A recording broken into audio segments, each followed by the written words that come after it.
Bargain. The price on the listing is the smallest number you will pay for any of these airplanes. Mechanics know this. They have watched it happen across 10 specific models where a low asking price masks deferred maintenance, parts scarcity, and airworthiness directives that can triple the real cost of ownership in year 1. We are counting all 10 down, from budget trainers hiding structural corrosion to prestige piston twins that demand 6-figure engine overhauls. Each entry lands harder than the last. Starting at number 10, a little 2-seat Piper that looks like the cheapest way into the sky. In the 10th place, the Piper PA-38 Tomahawk tempts a lot of first-time buyers with its rock-bottom sticker price, $30,000, sometimes less if you are willing to overlook faded paint and high hours. But the real story starts the minute you get a mechanic under the floorboards. Most of these Tomahawks have lived hard training lives, and that means corrosion at the wing spar roots is almost a guarantee. Boroscope those spar attach points, and you will see pitting and flaking that add $6,000 to $12,000 to your first annual, easy, sometimes more if you are unlucky. The Federal Aviation Administration spar airworthiness directives are not suggestions. You will need to comply before you fly, and the labor alone can eat half your purchase budget. Then there is the Lycoming O235 up front. Sounds simple, but watch out for magneto timing drift and fuel pump seal fatigue, both common when the factory 1,000-hour service intervals get skipped. Stud pulls on the O235 are not rare either, and a cylinder job can show up without warning. The National Transportation Safety Board has a stack of reports linking Tomahawk runway incidents to fuel pump priming failures after deferred maintenance. Bottom line, that $30,000 deal turns into a $45,000 reality before you even log your first cross-country. If you are shopping trainers, know that the cheapest Tomahawk is rarely the cheapest airplane. Number 9. The Cessna 177 Cardinal has a way of looking gorgeous on the ramp, with sleek lines, big windows, and a price tag that makes you think you are beating the market. But under that pretty skin, early Cardinals are notorious for elevator hinge and spar issues that can sneak up and bite hard. If you see a Cardinal listed for $55,000 to $85,000, ask yourself if the elevator work has ever been done, because the FAA Airworthiness Directive 2011-10-09 is not just paperwork. Cracked elevator hinges and corroded brackets are so common that shops quote $8,000 to $22,000 for a full compliance job, depending on how deep the corrosion goes. Skip it, and you risk pitch trim drift that makes the airplane feel sloppier with every flight, something no amount of fresh paint will fix. The IO360 up front is not immune either. Valve guide wear and cooling baffling problems show up past 1,200 hours, and if you get stuck with the rare IO346, good luck finding parts. The Cardinal's reputation for forward trim instability is not just hangar talk, it is a direct result of deferred elevator work. Bottom line, if the seller cannot hand you a stack of invoices for elevator spar AD compliance, you are not getting a deal, you are buying a project. In 8th place, the Beechcraft Musketeer, Sierra, and Sundowner family is the classic case of a cheap listing that wallops you the minute you walk into a Beechcraft service center. You will see these airframes posted for $30,000 to $65,000, and on paper, that looks like a deal. But the first annual inspection is where the real numbers show up. Beech parts do not come cheap. Expect to pay 20 to 30% more for labor at a dealer shop compared to your average field mechanic, and that is before you even get to the parts bill. The big one is the landing gear actuator or master cylinder, especially on the retractable Sierra. Service bulletins like BEMUSK12 mean you are looking at $1,800 just for labor, and if the actuator has gone soft, tack on another $2,000 for the part, if you can even get it. First annual costs for these birds routinely run $4,500 to $9,000, double what most buyers budget. If you stumble into an IO346 powered example, brace yourself. Cylinder cracking is common, and those engines are so rare now that owners are machining their own pistons. The O360 models are easier, but you still get hit with Beech's premium on every invoice. Bottom line, the sticker price is just the opening bid. If you are not ready for a service center bill that rivals the cost of the airplane, the Musketeer family can turn a bargain into a money pit overnight. Number 7. The Rockwell Commander. 112 and 114 looks like a slick step up from the usual trainer crowd, with a big cabin and good ramp presence. You'll see them listed anywhere from $45,000 up to $95,000 for a clean one. But here is what you won't see in the ad. Rockwell quit the Piston game decades ago, and that means you are flying an Orphan. Try finding a prop governor for one of these. If you can even get on the list, you're staring at a $3,800 bill and a wait of 30 to 90 days, easy.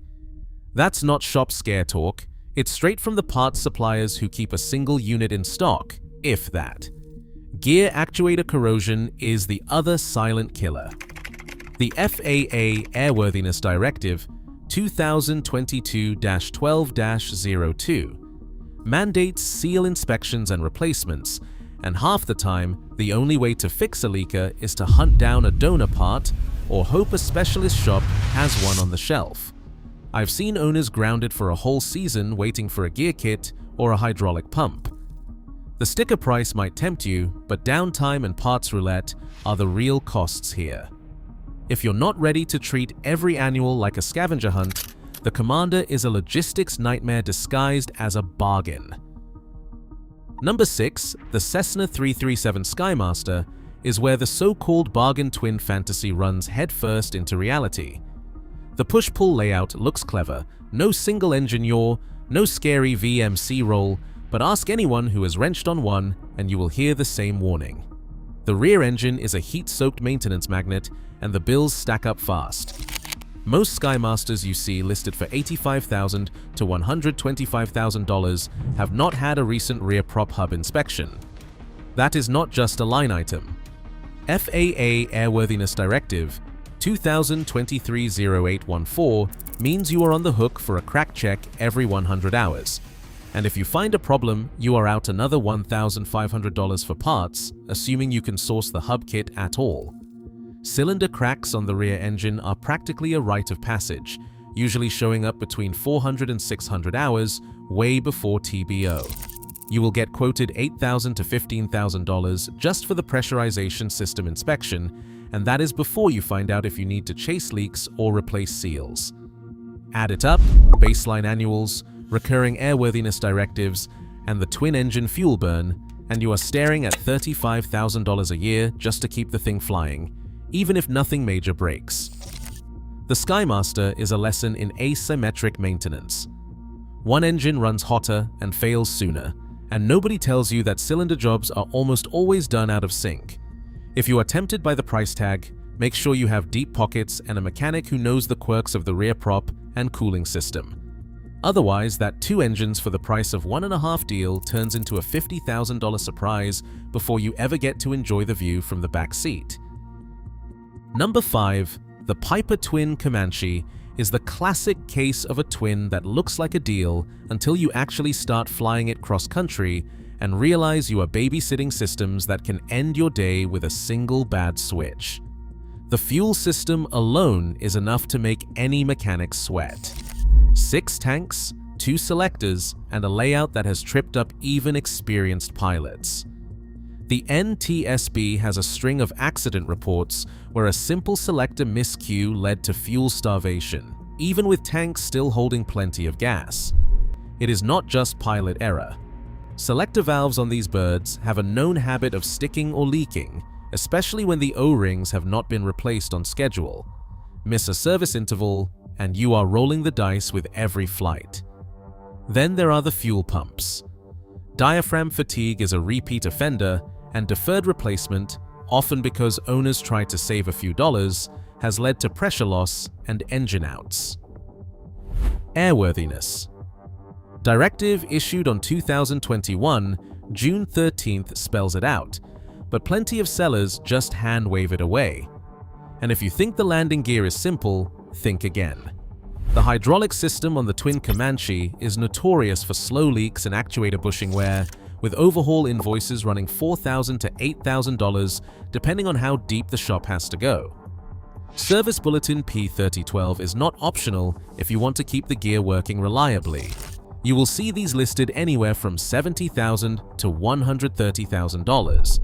But if you are not budgeting for selector rebuilds and a possible gear actuator overhaul in year 1, you are setting yourself up for a rude awakening. The twin Comanche is not a bad airplane, but it is a system management airplane, and the cost of missing a detail is a lot higher than most buyers expect. Number 4. The Cessna 310 is the classic twin that will drain your wallet faster than you can say, bargain. On paper, these look like a deal. $80,000 to $150,000 will get you a fast, roomy twin with decent ramp appeal. But the minute you start talking annuals, the numbers turn ugly. Tip tank bladder replacements are the first gut punch. Those big signature tip tanks use rubber bladders that harden and crack with age, and you are looking at $12,000 to $18,000 to do both sides, if you can even find the parts. Most shops quote 6 to 8 weeks for a full bladder job, and that is before you add labor. Old bladders leak, and every A&P knows the smell of 100 LL in a Cessna 310's wing root means someone is about to write a 5-figure check. Then there is the hydraulics. The gear on a 310 is famous for being fussy. Hydraulic actuators, lines, and the pump all need to be in perfect sync, or you are chasing gremlins for months. A rigging issue can turn into a full system teardown, and annuals routinely hit the $25,000 to $35,000 mark when you factor in gearwork, bladder swaps, and the usual punch list. That is not an exaggeration. Actual invoices from reputable shops back it up. A recent FAA Airworthiness Directive 202-20409 means every prop shaft gets a vibration inspection, and if it fails, you are out another $1,200 plus downtime. Magneto timing drift is another recurring headache. Miss it, and you will be tracking down rough running and backfires until you finally cave and pay for a full magneto overhaul. The 310 is not a bad airplane, but it is a classic case of cheap to buy, brutal to own. If you are seeing one listed for a song, ask to see the bladder invoices, the hydraulic logs, and the latest prop shaft inspection paperwork. Otherwise, that affordable twin will bleed you dry before you ever get to enjoy the extra engine. Coming to the top 3, the Piper Navajo PA-31 is where the so-called bargain twin fantasy really falls apart for anyone who has ever had to pay the bills. You will see these listed for attempting $150,000 to $250,000, but that price tag is just the ante. Under the cowls sit a pair of Lycoming TIO 540 engines, each one a 6-cylinder, turbocharged monster that costs $90,000 to $120,000 to overhaul. That is not shop gossip. Those are real numbers from every major engine house that still touches these things. Buy a Navajo with run-out engines, and you are staring at a 6-figure check before you even get to the annual. And with most of these airplanes pushing 40 years old, deferred engine work is more common than not. But the sticker shock does not stop at the engines. There is a fresh FAA Airworthiness Directive 2023-02-11 that mandates a full pressurization vent check valve inspection and, if it fails, a replacement. Shops quote $2,500 to $3,500 for this job, and it is not optional. Skip it, and you are risking a pressurization loss at altitude, which is not just uncomfortable, it is dangerous. Most mechanics have seen at least one Navajo grounded for months waiting on the right vent assembly to arrive from a Piper depot. Now let us talk about insurance. The Navajo is classified as a high-performance, multi-engine passenger hauler, so underwriters set a hard floor. $250,000 hull value, $1 million liability, and they will want to see 500 hours in type or a sanctioned twin transition course before they will even write the policy. That is a barrier to entry that knocks out a lot of would-be owners right at the quote stage. Even if you clear the paperwork, the real cost per hour, when you factor in reserves, airworthiness directives, and insurance, lands in the $350 to $450 per hour range, sometimes more if you fly it like a charter. Here is the bottom line. The Navajo is not a cheap way into cabin-class twins. It is a six-figure engine risk, a recurring airworthiness directive headache, and an insurance wall that keeps most buyers on the outside looking in. If you are not ready to write big checks and wait out parts delays, that bargain listing is just the start of a very expensive education. Number 2, the Aerostar 600 and 601P is where the so-called bargain turns into a masterclass in deferred pain. You will see the Aerostar pop up in listings anywhere from $180,000 to $300,000, and at first glance, it looks like you are getting a pressurized 250-knot rocket ship for the price of a basic Baron. But every mechanic who has been elbows deep in one will tell you, the sticker price is just bait. The real cost is waiting in the logbooks and the shop queue. Let us start with the big one, FAA Airworthiness Directive 2022-0719. This is not just a paperwork drill. The AD is critical. The AD demands you replace both turbocharger oil feed lines, a job that runs about $2,800 per engine when you tally up labor and parts, and you are on the hook every time the AD comes due. Fail to catch a cracked line, and you are risking a $90,000 engine on a $5 oil leak. And that is, if you can even get the parts. Lead times on the oil line assemblies are running 4 to 6 weeks, sometimes longer if the single US distributor is out. I have watched owners grounded for months, waiting on a part that should have been a 2-day fix. But the oil line AD is just the opening act. The Aerostar. Annual inspection is a marathon, over 400 seals, dozens of pressurization fittings, and a turbo system so complex that only 4 shops in the country will even quote you a full systems annual inspection. You are looking at $15,000 to $30,000 a year, just to keep the airplane legal and the pressure vessel tight. That number does not include turbo overhauls, which run $7,500 to $9,500 apiece, with 8-week lead times and a bill for 2 engines that will make your eyes water. What really stings is the specialist bottleneck. If you do not have a standing relationship with one of the handful of Aerostar shops, you are flying standby for every inspection and every AD. The parts pipeline is so thin that missing a single seal or governor can sideline you for a whole season. And every year, the pool of mechanics who know the Aerostar inside and out gets smaller. The airplane's performance is incredible, no question, but the economics are relentless. You might save $100,000 on the listing, but you will spend every penny of it, and then some, just to keep the airplane in the air. If you are not budgeting for a $30,000 annual and a $3,000 AD compliance check, you are not buying a bargain, you are buying a full-time project. And finally, in first place, the Beechcraft Duke B60. This is the airplane that makes even seasoned mechanics wince when it rolls into the hangar. On paper, it is a pressurized 6-seat twin that promises king air comfort for a third of the price. You will see listings from $180,000 to $300,000 and think you have found a steal. But the minute you ask a shop for an engine quote, the flinch is real. Those orphaned Lycoming TIO 541 engines are the stuff of legend for all the wrong reasons. Overhauling a pair, you are looking at $160,000 to $200,000 just for the engines, not counting props or accessories. And that is if you can even find a shop willing to take the job. Only a couple of outfits in the country still touch them, and you will wait months for a slot.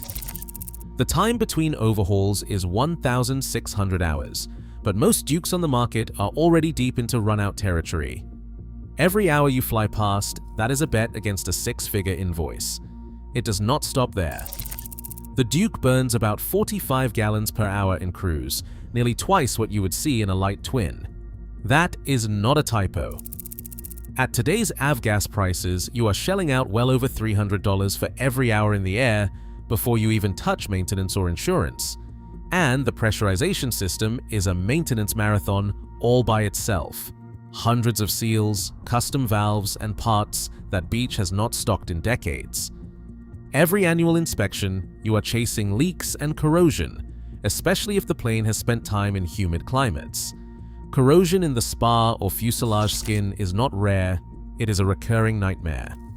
I have seen invoices for $12,000 to $22,000 just to clean up a single wing root, and that is before you repaint or replace hardware. Mechanics talk about the hanger flinch for a reason. I remember a Duke coming in for a pre-buy, looked beautiful on the ramp, logbooks full of check marks. The first thing we found was spar pitting, then a pressurization leak, then both engines overdue for overhaul. By the time the owner got the final tally, he was in for more than he had paid for the airplane. That is not rare. That is the rule.